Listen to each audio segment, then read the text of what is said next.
I'm interested in bureaucracy and how it is that we recreate it again and again. I've worked in federal offices, I've worked in education, I've served on nonprofit boards, and everywhere I've seen people feeling cynical and ineffective and frustrated in the face of bureaucracy. Why is it that groups of smart, competent people consistently organize in a way that later drives us all crazy? Why do we do that, and how can we change it? I used to blame other people. There's always a few specific penny-counting bureaucrats that I could point at. But now, after having started organizations myself and having watched our policy handbooks get bigger every year, and the participants get busier every year while often feeling less effective and less empowered, I can only look at myself. And I've concluded that I create bureaucracy. That probably most of you create bureaucracy, naturally, out of habit. It's a habit that I've been trying to understand for quite a while now. And my biggest insights have come from watching how groups of people respond to messes in the kitchen. Which is something that I have vast experience in. For my work, I live with college-age students, multi-month programs, sometimes up to a year long, where we live, cook, and clean together. I've lived with other people my whole life, always shared a kitchen. I've interviewed scores of other people who have done the same. And I've concluded that the messy kitchen scenario is a repeatable, predictable pattern that mirrors the bureaucracy creating patterns that I've observed time and time again in organizations. How does it go? The pattern begins with a problem, a messy kitchen. It happens, right? Everybody doesn't clean up perfectly all the time. And it's also inevitable that somebody else discovers the mess and gets annoyed. How many of you have ever left a mess in the kitchen or been annoyed by one? Good. You're normal. What's interesting is what happens next. What is the annoyed person going to do? There are a lot of options early on. And my observation is that the most common thing in a group situation is for the annoyed person to avoid going to the mess maker and having any kind of direct conversation, but instead to find a sympathetic friend and complain.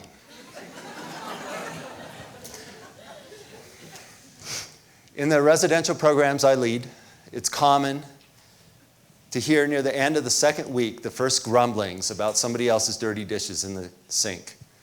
And by week 3, somebody will raise their hand in the group meeting and remind everybody, being very careful to mention no specific names, to clean up after themselves. And other people will chime in righteously with the value of cleaning your own dish. And the problem may even get better for a day or two.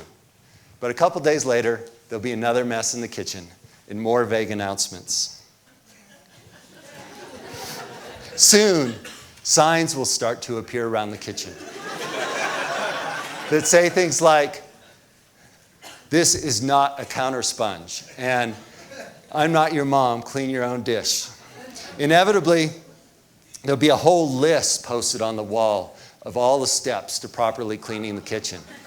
And it will remind you of those posters you see in the back hallways of federal office buildings and schools that describe how to be a better teammate or how to properly wash your hands. And of course, they don't make any difference at all. And the messes continue. And now people are starting to get frustrated. The people that weren't annoyed at the messy dishes are now annoyed by all the announcements at the meeting and the longer meetings.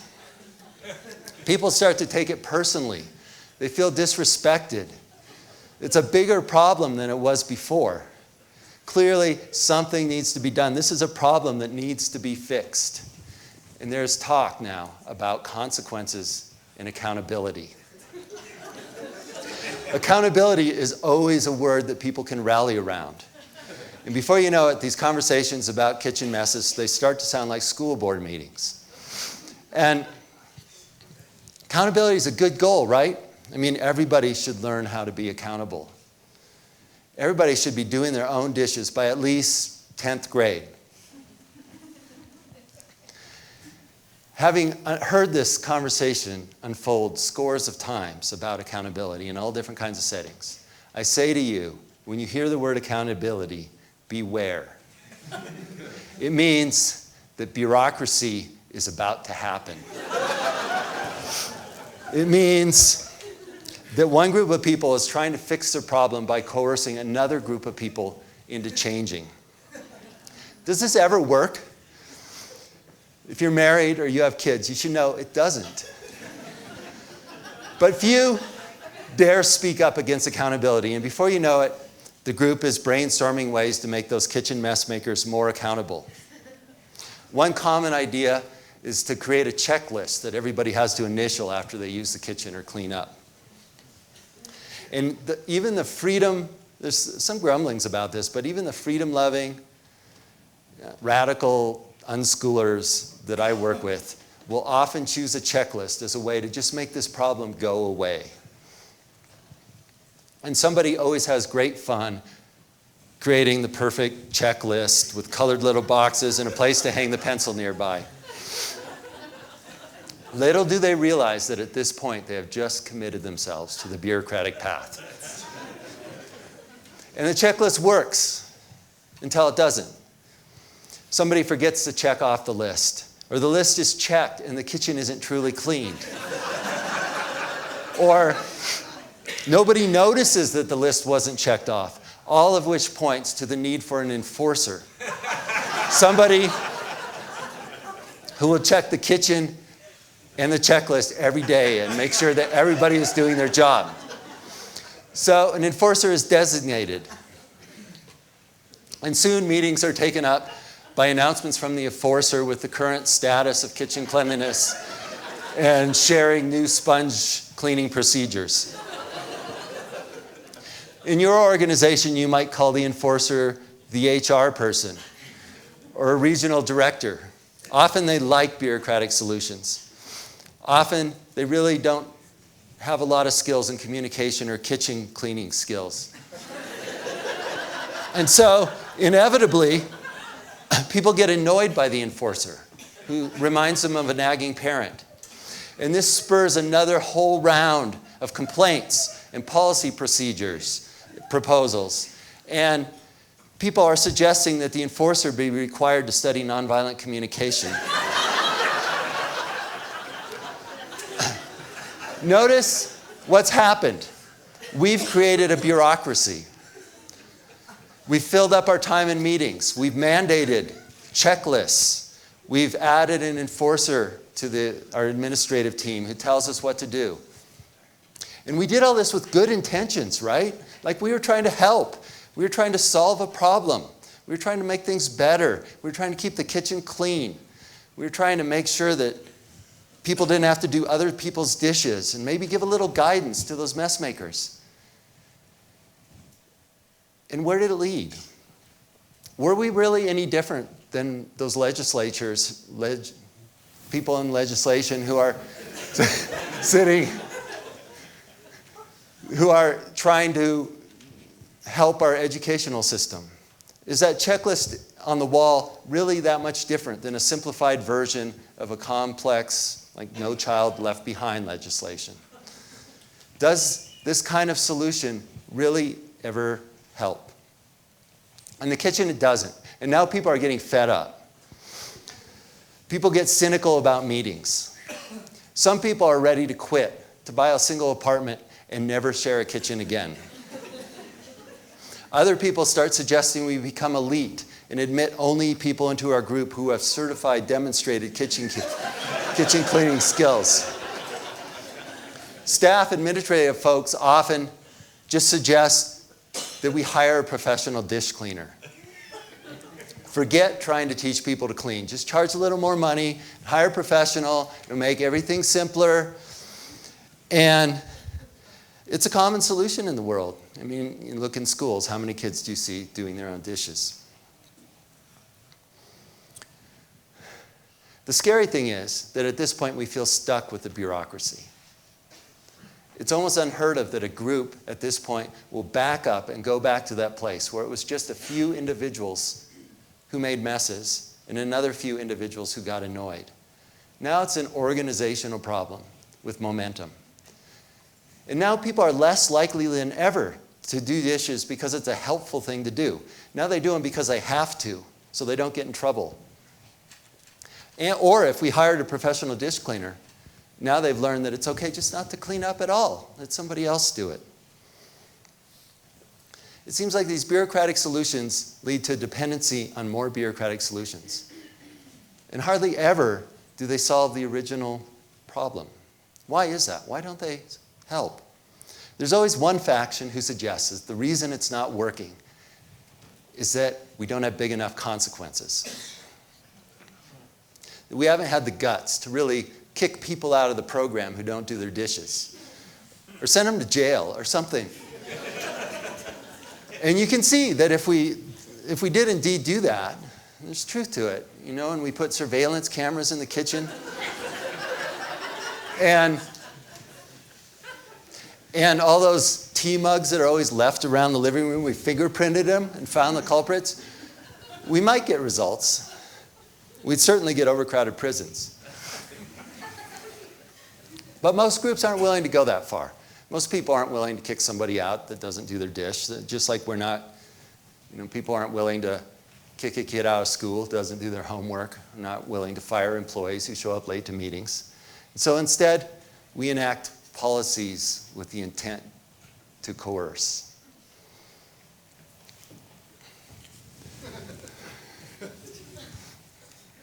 Yeah. And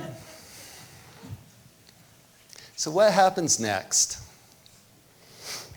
There's another reason that doesn't work. And I think this is the main reason. And that is that we never really understood the original problem. We may have nagged the mess makers. We may have listened to and appeased the annoyed people. But rarely have we really probed deep enough and had a direct conversation enough with the individuals to understand where each one of them was stuck. Indeed, you could say this whole bureaucracy we created because we are trying to avoid having to have that conversation. I had a mentor once named Arnie Langberg who founded the Jefferson Open School, among other things, who told me that people create policies and procedures when they don't really know how to solve a situation. I think that's true. It's true in our kitchen mess-making scenario, and it's even more true in large organizations where administrators from afar are tempted to come in and make policies to fix problems that they don't really understand on the local level. So back to the kitchen messes, what might a solution actually look like? A number of years back, I was living with a group of students for a number of months, and two of these students became infamous for doing less than their share of chores. The other kids would be cooking dinner, cleaning the house, and these two would be sitting on the couch, happily drawing in each other's arms with Sharpie, apparently oblivious that anybody else was working. And if you asked them to help, they'd say something like, "Sure, just a minute." And then 5-10 minutes later, they'd stand up and walk around with a broom here and there for a little bit. And then you turn your back, and they'd be gone. The thing was, we all liked them. They're nice people. And we got tired of nagging them, so we let it slide often. But after a while, it really started to wear on people. In an act of desperation, I decided I'm going to try a fully honest and direct conversation. I'd been avoiding it, hoping the gentle hints and nagging would work. And everyone has a different reason for avoiding these conversations. Mine is that I'm kind of attached to this idea that I'm a nice person. And telling a troubled teenager that I think she is an irresponsible slob doesn't feel nice. It's like talking to people about body odor. You know, how many of you, when you notice somebody has annoying body odor, see it as an opportunity to have a transformative conversation? You know, not often, right? It doesn't feel like it'll go well. But I'd seen enough of the bureaucratic path to want to try something different, so I initiated one-on-one talks. And with the first student, Raina, I told her very bluntly what I perceived and how it affected me and how it affected others. And she cried and cried. And she said, "Thanks for saying that. You know, it's a relief almost to talk about it. I know all that. And I don't want to be that way. I just don't know how to change." And I listened, and it turns out she grew up in very unusual circumstances and challenging circumstances. And she'd never learned how to clean. And she'd never learned how to be a teammate. And she wanted help. And so we set up a mentoring agreement. And we planned to meet every single day and talk about what it meant to be a contributing member of the group. She missed the first meeting. I let her know she'd blown it bluntly. And she said, "Okay, this is important." And she never missed another one after that. And by the end of the month, she was contributing way more than her share and even taking a leadership role. And at the end of it, she said, "You know, my family they need help. And now I'm confident I can go back and help them." And she did. She went back and did that. And a year later, she visited me and just demonstrated amazing house guest cleaning skills. And the other girl, Izzy, also was relieved to talk about it. She had struggled for different reasons. She just felt oppressed anytime anybody asked her to do something in a way that didn't feel like free choice. And after our talk, she started journaling about it, trying to figure out what it meant, what she wanted her role to be in community and in a group. And she still struggled, but now she talked about it and she shared her feelings. And by the end, she too had shifted enough to be able to go back to her house, her family, and have a positive relationship. I too had to change. I had to look at all the fears and assumptions that had kept me annoyed at these two girls. I had assumed, for instance, that if they wanted to help clean, they would have. We were hinting enough. I had assumed that the way to be a nice guy was to avoid talking about my judgments. I was wrong in both cases. And for both myself and these two girls, it proved to be a transformative conversation. One that changed us, changed who we were. It was a pivotal moment. Since then, I've had many more conversations like that. They still scare me to death a lot. But I found that it's a nice way to live, seeing problems as opportunities to engage, opportunities for me to learn, opportunities to connect with people, rather than as something that I need to fix or avoid. I even sometimes now, when I hear the first grumblings about dirty dishes in the sink, I get this little grin on my face.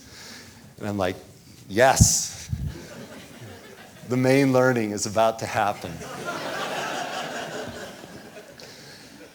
I've also found that my bureaucratic habits ran a lot deeper and still run a lot deeper than I ever suspected. It seems like multiple times every day there are these crux moments where I notice that I'm annoyed or frustrated or having a judgment about something, and where I have the opportunity to choose. And I get to ask myself, who do I want to be? When I'm at home and I notice that I'm frustrated and I think, I wish my daughter would contribute more to around the house. Who do I want to be as a parent in that moment? Do I want to see it as a fun chance for me to learn and a chance to connect and engage? Or do I want to see it as an opportunity to be annoyed and try to coerce her into changing and dream up the perfect chore chart to put on the wall? Who do I want to be as a program director when I feel like my employees aren't doing what I'd like them to do? Who do I want to be as a citizen when I have some gripes about the local schools? You know, I'm having this thought. Maybe I'd like to conclude just with telling you my thought. Because as I talk, it's becoming even clearer before that I'm really annoyed by bureaucracy. It's a big problem. It's getting worse. I want to fix it.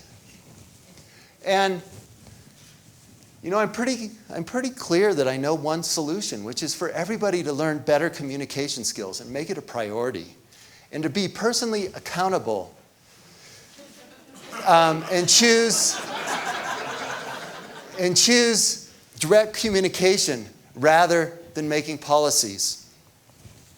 And I think I have an idea for how to do this. I think maybe the next time somebody has a problem, I've got this really cool worksheet I created that just leads people through the 28 steps, maybe 30, to healthy communication. What do you think? Should we all do it? I propose that we accept it. I hope you recognize the pattern and said an emphatic no. Thank you very much.